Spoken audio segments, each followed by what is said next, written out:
Okay, the next honoree is Shalom Blac. Do you have any insecurities? Because I know one thing we forget, that guys also do deal with insecurities, even though they don't share as much as we do as females. But no, I have a lot of insecurities. Are you free to share one with us? Because I think it would be really good. My insecurity, like I don't have like anything specific. It's usually just like, you know, you comparing yourself, like with all the social media. You always compare yourself to and I know you probably are. You're the same way. I feel like everybody. Yeah, sometimes I slip up. Yeah, and it's like you don't even mean to compare yourself to other people, but when you're on social media all the time, or you see all people flashing, all that. Yeah, like wow, they're beautiful, but like at the end of the day, it's really not. It's not all about the looks. You know what I mean? It's about your personality, like and who you are. Right. Are you comfortable in your own skin? Please welcome to the stage Shalom Blac.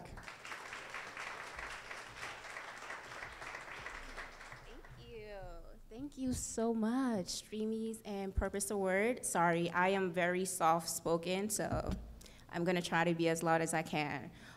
That video was a video series that I just started on my channel about facing your fears. So that guy was basically my crush, who I actually revealed myself without makeup and my wig on, which was such a huge challenge for me to do because of my scar. I got burned when I was about 9 years old in Nigeria. And then I moved to the United States for surgical purposes. From that, I started getting bullied. I mean, it started back in Nigeria, but the kids here, oh my God, so cruel. I was getting called Two-Face, Monster, whatever you can think of in the books. And then I discovered YouTube just like Molly, which I honestly share a lot of stuff with.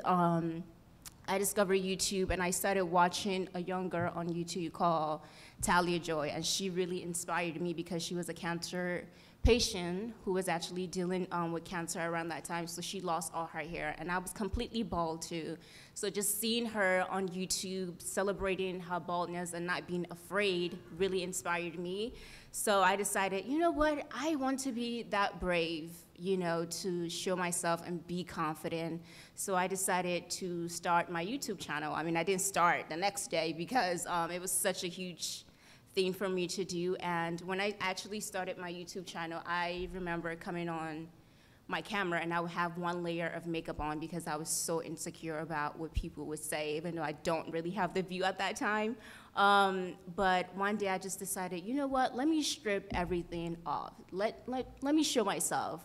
And from that, honestly, people just really started resonating a lot with me, and I didn't know that just me being myself can be such an inspiring thing for other people and for others to be open to share their own story with me. So I'm just so grateful that I have this platform, and I just watched this video today on Instagram, and he was, the guy was talking about influence. You know, we called ourselves social media influence, but how are we really influencing people, you know? So I am so, I think everything happens for a purpose. So me having my scar, this is where I guess I'm supposed to be, and accepting it and sharing that. It's my purpose. So thank you so much for the Purpose Award for this. I really appreciate it, for the recognition. Yeah, thanks.